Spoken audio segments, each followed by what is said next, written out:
बात बांग्लादेश के आम इंतखाबात के हवाले से 13वीं पार्लिमानी इंतखाबात में बांग्लादेश नेशनल पार्टी BNP ने मैदान मार लिया है और 299 में से 209 नशिस्तें उन्होंने जीत ली हैं।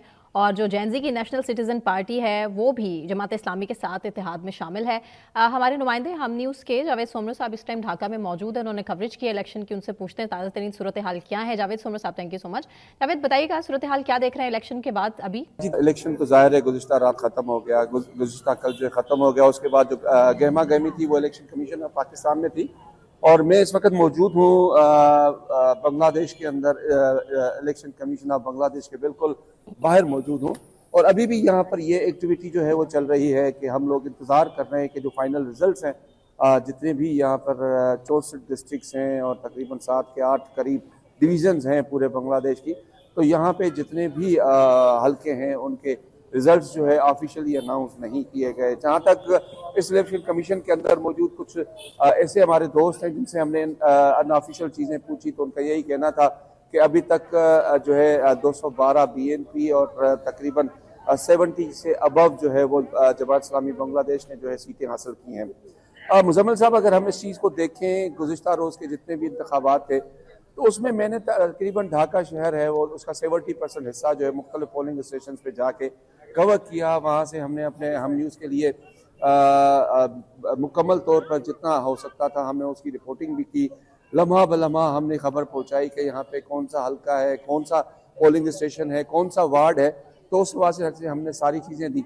तो एक चीज़ बड़ी अच्छी हमें यहाँ पे नज़र आई, वो यही कि एक जो गुज़िश्ता साल जो अगस्त वाला मामला था, उसके बाद रिजीम चेंज हुई, रिजीम चेंज होने के बाद जो ख़ास तौर पर जेनजी है जो है हम बांग्लादेश की, जिसने ये सारा अमल किया था, उसके जानिब से हमने देखा कि उनके ज़ाहिर है उनके लीडर नाहिदुल इस्लाम है वो तो ज़रूर अपने मुंतखाबात में जीते हैं, लेकिन यहाँ पे उस तरह से उनका एक जो किरदार होना चाहिए था इन इंतखाबात के अंदर नौजवानों का, जैसे उन दिनों में हुआ था, वो हमें बहुत कम दिखाई दिया। और दूसरी चीज़ मैं आपको बताऊँ कि वोटर्स जो हैं उसमें मर्द और ख़वातीन, बुजुर्ग हों मर्द, बुजुर्ग हों ख़वातीन, उन्होंने भरपूर तरीके से इंतखाबात में हिस्सा लिया। उसकी वजह एक है, वो ये है कि 15 साल के बाद एक ख़ासबाना जो रूल है, रिजीम है, वो चेंज हुई, लोगों ने सुख का सांस लिया। और फिर अब जो जिस तरह से इलेक्शन कमीशन ऑफ बांग्लादेश ने ये गिव द जो है मामला, इसको हम देखें कि ये हमें उनको अप्रिशिएट करना होगा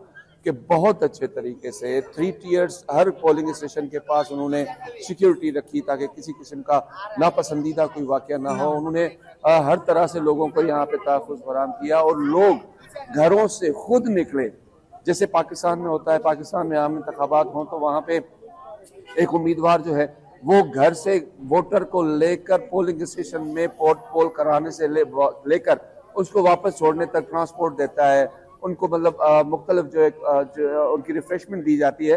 लेकिन यहाँ हमने ऐसी कोई चीज़ नहीं देखी। सिंपल एक वोटर आ रहा है, अपना पोल करके आराम से वापस अपने अपने काम पे अपने अपने घरों में जा रहा है। और सबसे और एक और चीज़ बताऊं कि ये 3 से 4 दिन मुसलसल इन इलेक्शन की वजह से ढाका शहर मुकम्मल तौर पर सील पैक बंद था। शाहराहों पर आपको कोई सवारी नज़र नहीं आएगी। जिस तरह से नॉर्मल रूटीन में गुंजान आबाद शहर है ढाका, तो यहाँ पे रस्तों और शाहराहों पर, रोड्स पर बहुत ज़्यादा पब्लिक होती है, तो वो पब्लिक और जो गाड़ियाँ हैं वो भी हमें नज़र नहीं आई। ये सिर्फ मेडिसिन की शॉप और इसके अलावा फूड पॉइंट जो थे वो कुछ हद तक खुले थे, बाकी यहाँ पे सब कुछ बंद था। और ढाका के अंदर जितने भी ढाका के सराउंडिंग्स में या फिर पूरे मुल्क से जो लोग यहाँ पर मुआश के वास्ते यहाँ आए थे वो भी वापस अपने अपने गाँव में चले गए। उन्होंने अपने अपने एरियाज में जाकर वहाँ पे वोट पोल किया है। जी जावेद सुमरो साहब, तारिक रहमान साहब ने ये इलेक्शन रिजल्ट्स आने के बाद कोई खिताब किया है? जो मुतवक्का वज़ीर आज़म हैं उन्होंने क्या पैगाम दिया है? और जमात इस्लामी ने सुना अपनी शिकस्त तस्लीम कर ली है, तो इस उनके जो अमीर हैं शफीक साहब, उन्होंने क्या कहा है और तारिक रहमान साहब ने क्या कहा है? देखें जी, जहाँ तक बात है तारिक रहमान साहब की, बांग्लादेश नेशनल पार्टी के सरबराह हैं बांग्लादेश के अंदर।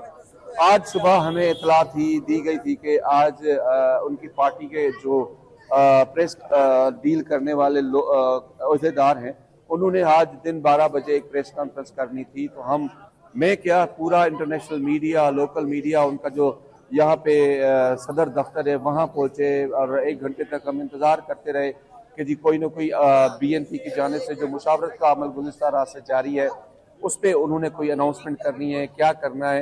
लेकिन अचानक बताया गया कि जी हम प्रेस कॉन्फ्रेंस जो है कैंसिल कर दी गई है, उसके बारे में हम आपको बाद में बताएंगे कि कब ये होगी। और आज अब पूरा दिन यहाँ पे गुजर चुका है, यहाँ पे रात हो चुकी है, तो रात अभी तक हमें कोई ऐसी इत्तला वहाँ से नहीं आई।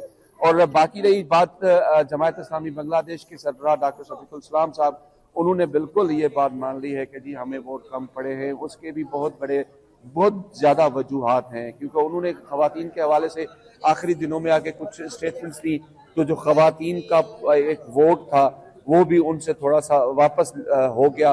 अपनी जो जमात इस्लामी की खवातीन रहेंगे उन्होंने तो जाहिर है अपना काम किया, उनको जो वोट्स थे वो तो पड़े, लेकिन जनरली जो खवातीन हैं बांग्लादेश की, उनको अगर हम देखें तो दे आर वेरी एनर्जेटिक, वो पॉलिटिकली मोटिवेटेड हैं, उनको पॉलिटिकली चीज़ों का पता है, ये सबसे बड़ी बात है। तो जितने शौक से, क्योंकि कुछ ऐसी भी एक जीनजी है जिन्होंने गुज़िश्ता 15 सालों के अंदर 18 साल तक अपनी उम्र पास कर ली है, वो फर्स्ट टाइम उन्होंने वो वोट बनवाया और फर्स्ट टाइम वो यहाँ पे वोट पोल उन्होंने किए हैं, तो बहुत बड़ा फ़र्क है। 12 करोड़ 70 लाख वोटर्स जो हैं उन्होंने यहाँ पे वोट कास्ट किया है। और जो अभी तक की सूरत हाल है उसमें यही है कि टर्न आउट जो है 60 to 70 के दरमियान % के दरमियान जो है वो टर्न आउट है, और ये बहुत बड़ा टर्न आउट है। और उसकी वजह सिर्फ यही है कि जेनजी ने जो गुज़िश्ता साल किया, उसके बाद वो 15 साल का जो गास्पाना रजीम था उसके खात्मे के बाद लोगों ने सबका सांस लिया, और ये चाहते हैं कि ठीक है जेनजी उस तरह से जितनी भी उनके उम्मीदवार थे उस तरह से कामयाब नहीं हुए, ना ही जमात इस्लामी का चूँकि उनके साथ इत्तेहाद था वो भी उस तरह से कामयाब नहीं हुए। लेकिन एक वजह ज़रूर है जो हमने यहाँ पर मुकामी जर्नलिस्ट हैं, मुकामी जो कुछ लोग जिनके साथ हमारा वास्ता पुराना भी है, जिन मतलब दानिश्वर कहते हैं आप उन लोगों को, उन लोगों के साथ भी हमने यहाँ पे गुफ्तगू की है, गुफ्तगू शनुइत की है। तो यहाँ पे एक चीज़ उनके साथ, और हमने भी ये फील किया कि यहाँ के लोग आज भी ये चाहते हैं कि जो मुल्क की भाग दौड़ है वो सीनियर्स के हाथ में होनी चाहिए, सीनियर पॉलिटिशियंस के हाथ में होनी चाहिए, ताकि अब मुल्क को महफूज बनाया जा सके, मुल्क की मुआशी तरीके से, मुआशी तरह माजर चाहता हूँ, मुआशी तरह उसको मजीद मजबूत किया जा सके। तो ये सेंटीमेंट्स हैं, पब्लिक सेंटीमेंट्स हैं, और इस वजह से, और ऊपर से जो बेगम खालदा ज़िया के अपने हालिया रहलत फरमाई है इस दुनिया से, तो वो भी एक सेंटीमेंट का वोट जो है वो BNP को पड़ा है। तारिक रहमान जो है बजाते खुद एक पढ़े लिखे जो है नौजवान है, उन्होंने उनको चीज़ों का पता है, उनको समझ है। तो ये सारी चीज़ें एक फैक्टर से जो टोटली कन्वर्ट हुए BNP की तरफ। जमात इस्लामी की तरफ वही जो रिलीजियस पॉइंट ऑफ व्यू था, और ख़ास तौर पर जब आखिरी दिनों में आके उन्होंने ख़वातीन के हवाले से, ख़वातीन की जो है मुआशरे के अंदर किरदार के हवाले से कुछ ऐसे स्टेटमेंट्स दी, उसकी वजह से वो वोट बैंक उनका ज़रूर टूटा है। जावेद, अवामी लीग की कोई प्रेजेंस नज़र आई है इस इलेक्शन के दौरान? उन्होंने बाइकाट किया हुआ था, कोई अवामी लीग की कोई प्रेजेंस, कोई उनका नुमाइंदा, कोई चीज़, उनकी प्रेस कॉन्फ्रेंस, कोई अवामी लीग की कोई चीज़ नज़र आई है आपको? देखिए मुजम्मिल साहब, मैं कल एक हलके में गया जो यहाँ का वार्ड 13 है, उसके अंदर जहाँ पे पहले अवामी लीग से ताल्लुक़ रखने वाले हमारे फिल्म इंडस्ट्री के मशहूर जो एक्टर थे फिरदौस, वहाँ से वो रुकने पार्लियामेंट बांग्लादेश थे। उस हलके में जाकर हमने उनके बारे में लोगों से पूछा, तो उनका कहना यही था कि अवामी लीग चूँकि इस वक्त बिल्कुल ही वाइप आउट हुई है, वो बिल्कुल उन पर बैन हो चुका है, तो उनकी तरफ से बेशक ऐलान किया गया हो कि वो बाइकआउट कर रहे हैं इन इंतखाबात का, उनकी तरफ से इल्ज़ामात भी लगाए जा रहे हैं। लेकिन यहाँ पे हमें ना ही कोई ऐसा सच बैनर नज़र आया, ना ही उनके तरफ से उनके जो वर्कर्स हैं हमें किसी शाहराह पे, किसी गली में, किसी नुक्कड़ पे, किसी छोटी सी शाहराह पर जो अंदर डाउनटाउन है उसके अंदर हमें कोई ऐसी चीज़ नज़र नहीं आई। तो इस पे मैं ये बिल्कुल ये कह सकता हूँ कि अवामी लीग जो है वो मुकम्मल तौर पर इन इंतखाबात से मुकम्मल उनका समझ लें कि उन्होंने हिस्सा ही नहीं लिया, वो वाइप आउट ही टोटली। जी, अब कब नए वज़ीर आज़म हलफ उठाएंगे? क्या बताया जा रहा है कि नए वज़ीर आज़म का हलफ कब होगा, नई हुकूमत कब तक बन जाएगी? मुजम्मिल साहब, इस हवाले से हमने इलेक्शन कमीशन के हुक्काम और जो बांग्लादेश का कॉन्स्टिट्यूशन है उसको हम अगर देखें तो उनकी बातों को और उनके मौक़िफ़ को अगर सुने हुक्काम के, तो उनका यही कहना है कि जो फाइनल रिजल्ट अनाउंस होंगे तो उसके बाद ज़ाहिर है फॉर्मेशन ऑफ द गवर्नमेंट वो होगी। लेकिन एक चीज़ है जो अभी कुछ दोस्तों से डिस्कस हुआ क्योंकि इस वक्त ना कोई स्पीकर है ना कोई डिप्टी स्पीकर है जो आने वाली पार्लियामेंट को उससे हलफ ले और फिर खुद चला जाए, तो वो एक निज़ाम यहाँ पे नहीं है। जो यहाँ की पार्लियामेंट है जिसे जातिया सबंध जो कहा जाता है, उसके अंदर उसको बिल्कुल ही यहाँ वहाँ सिर्फ सिक्योरिटी एहलकार मौजूद हैं। हमने आज वहाँ विजिट किया, वहाँ पे देखा सिर्फ सिक्योरिटी एहलकार मौजूद हैं। तो अभी सिर्फ ये देखा जा रहा है कि अगर फॉर्मेशन होती है गवर्नमेंट की तो कौन तमाम अराकीन से हलफ लेगा। तो इस हवाले से यहाँ पे जो कानूनी माहिरीन है, मेरी उनसे भी बात ही, वो यही कह रहे हैं कि फिर यही होगा कि चीफ इलेक्शन कमिश्नर जो हैं इस वक्त नासिरुद्दीन साहब, वो उन तमाम लोगों से हलफ लेंगे और स्पीकर की जो है इलेक्शन यहाँ पे करवाएंगे और उसके बाद वो सीट स्पीकर की छोड़ के चले जाएंगे। उसके बाद जो है डिप्टी स्पीकर का इंतखाब होगा, उसके बाद जो वज़ीर आज़म का इंतखाब होगा। तो ये तर्ज़ अमल है, ये तरीक़ाकार है, इस तरीके से जाके ये हुकूमत बनेगी। और हुकूमत बनने में भी लग यही रहा है कि 7 से 8 दिन शायद और लगेंगे, क्योंकि BNP अभी भी मुशावरत में है। मुशावरत के बाद जाहिर है उन्होंने कोई फैसला करना है और वो ओपनली अनाउंस भी करेंगे। ये 2/3 तो मिल गई है BNP को, 2/3 अक्सरियत के साथ एक मजबूत हुकूमत आ रही है। तो अब कहा जा रहा है कि वहाँ काफ़ी आइनी तरमीम भी एजेंडे पर हैं, काफ़ी आइन में तब्दीली होनी है। इस हवाले से कोई बात हो रही है?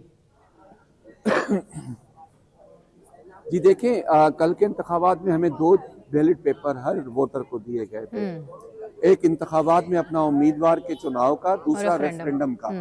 रेफरेंडम के अंदर जो इस्लाहात की बात की गई है, वो इस्लाहात जो है उनके ऊपर हर वोटर ने अपनी अपनी चॉइस के मुताबिक टिक किया है। जाहिर है अभी उन वोट्स को, उन रेफरेंडम की जो पर्चियां हैं, उनको जो हमारी इतलात हैं इलेक्शन कमीशन हुकाम के मुताबिक, वो अभी तक काउंट नहीं की गई। उनको अलग बैलेट बॉक्सेस के अंदर रखा गया है ताकि बाद में जब ये सारा अमल हुकूमत का हो जाए उसके बाद उसकी काउंटिंग करके उस पर अनाउंस कर दिया जाएगा कि अब क्या हुकूमत को करना चाहिए। बेसिकली वो पर्ची जो है, वो रिसिप्ट जो है इलेक्शन के दिन दी गई, वही अब इस मुल्क की मुस्लिमत का फैसला करेगी कि इस मुल्क के अवाम उस पर्ची के अंदर अपनी अपनी क्या राय दी है, वो क्या चाहते हैं, किस तरह से वो इस मुल्क को आगे ले जाना चाहते हैं। जहाँ तक बात रही BNP के सरबराह तारिकुर रहमान की, तो तारिकुर रहमान भी बहुत ज़्यादा इस मामले में, हमने उनसे जो चलते हुए कहीं तो थोड़ी चिटचेट हुई, तो उनका यही कहना था कि हमारी कोशिश होगी कि बांग्लादेश को महफूज तरीन मुल्क बनाएं, अपने पड़ोसियों के साथ अच्छे रिलेशंस रखें। हम चाहते हैं कि दुनिया में हमारी जो मुआशी, दुनिया के अंदर मुआशी हमारी पोजीशन है, उसको मज़ीद मुस्तहकम किया जाए। ये आपको सेंटिमेंट, एंटी इंडिया सेंटिमेंट नज़र आया है इलेक्शन में कोई के नहीं, के लोग इंडिया के हवाले से कोई जज्बाती थे या नहीं? बहुत बहुत बहुत बहुत ज़्यादा जज्बातियत नज़र आई है इस मामले में। इसे समझ लें, अगर 100 में से हम अगर बात करें तो 90% लोग ऐसे थे जिन्होंने गुज़िश्ता रिजीम में इंडिया के किरदार को सख्त तनकीद का निशाना बनाया। उनका ये लोगों का कहना था, लोगों का, बल्कि मैं ये कह दूँगा मौक़िफ़ ये था कि उनकी इंटरवेंशन की वजह से हमारे मुल्क को बहुत ज़्यादा नुकसान हुआ। हमारी हुकूमत उस वक़्त की जो रिजीम थी, उनके पैरों में, उनके पहलू में जाकर बैठ चुकी थी। तो ज़ाहिर है यहाँ का अवाम, जो बांग्लादेश का पॉलिटिकल मोटिवेटेड लोग हैं, उनको फिर जिस तरह से गासबाना रूल किया गया शेख हसीना वाजिद की जानिब से, वो यहाँ पे बर्दाश्त नहीं हुआ। तो उसका रिजल्ट हमने गुज़िश्ता साल जेनजी की वो रेवोल्यूशनरी जो मूव थी, उसके ज़रिए हमने देखा कि क्या कुछ यहाँ नहीं हुआ। और एक रजीम चेंज के बाद अब यहाँ पे हम ये नहीं कह सकते कि ये कोई इलेक्शंस जो हैं वो रिग्ड हैं। हाँ, अलबत्ता छोटे छोटे इंसिडेंट्स होते हैं, जैसे अब किसी पोलिंग स्टेशन के ऊपर जो है, पोलिंग स्टेशन के ऊपर अगर लड़ाई झगड़ा हो किसी 2 बंदों के दरमियान, 2 वोटर्स के दरमियान, बाकी कोई बड़ा ऐसा इंसिडेंट जो है वो ना हुआ। आपको लगता है कि जो बांग्लादेश, पाकिस्तान के लिए क्या सेंटिमेंट थे इस इलेक्शन में? Very much positive sir, very much positive. लोग यहाँ पे, मतलब मैं हूँ ना, जिसको भी मैं मिला हूँ यहाँ पे कि जी मैं पाकिस्तान से ताल्लुक़ रखता हूँ, तो उन्होंने मुझे बड़ी मोहब्बत, प्यार, इज्जत हमें दी। यहाँ तक कि अगर हम कहीं चाय पीने बैठ गए तो फिर कोई बीपर के लिए कॉल आ गई या हमें लाइव खड़ा होना पड़ गया, तो लोगों ने हमसे पैसे भी नहीं दिए। बाकी लोग जिनको पता लगा, जिन्होंने ये हम न्यूज़ का जो माइक है या लोगो है वो देखा, वो उस पर भी बहुत ज़्यादा खुश नज़र आए। और दूसरी चीज़ मैं आपको बताऊं कि हमने जब भी यहाँ पे हम न्यूज़ का नाम लिया तो हम एंटरटेनमेंट के ड्रामों का जिक्र बहुत ज़्यादा हुआ। किसी ने कहा हम फलां ड्रामा पसंद करते हैं, किसी ने कहा हमने अहद वफा बहुत शौक से देखा है, किसी ने कहा हमने यहाँ पे परिजात ड्रामा जो है हमारे हम टीवी का वो बड़े शौक से देखा है। तो लोग यहाँ पे हम टीवी के एंटरटेनमेंट चैनल कोई बड़े उसमें देखते हैं। ये हमें बड़ा एक पॉजिटिव साइन मिला कि बांग्लादेश का अवाम जो पाकिस्तान के एंटरटेनमेंट इंडस्ट्री को बड़े शौक से देखता है। आपको लगता है कि बांग्लादेश की जो जेन जी है वो नई हुकूमत के साथ चल जाएगी और नई हुकूमत और जेन जी का आपस में मेल मिलाप ठीक चल जाएगा? वो के इलेक्शन तो उनकी पार्टी ने लड़ा है और उसको कामयाबी नहीं मिली, लेकिन जो नौजवान है वो तारिक रहमान के साथ कनेक्टेड है या नौजवान तारिक रहमान के साथ कनेक्टेड नहीं है? देखें, ये कहना कुछ कबल अज़ वक्त है। जो बाकी नौजवान थे उन्होंने ज़ाहिर है अपना अलायंस किया था जमात इस्लामी के साथ, तो अब वो अलायंस देखते हैं किस तरफ वो बैठता है, वो ऊँट किस करवट बैठता है। लेकिन इस वक्त ज़्यादा अक्सरियत BNP रहनुमा को है, तो उसको मेरे ख्याल से ज़रूरत नहीं है। लेकिन जो उनकी पॉजिटिव सोच है मुल्क बांग्लादेश के लिए, वो बहुत अच्छी है। हो सकता है वो इन तमाम लोगों को साथ लेकर चले, हो सकता है जो अपोजिशन वो अपनी बरकरार रखे ताकि वो अपना अपोजिशन जो है उनका एहतसाब कर सके, उनके गलत फैसलों पर उनसे क्वेश्चन मार्क कर दे सके।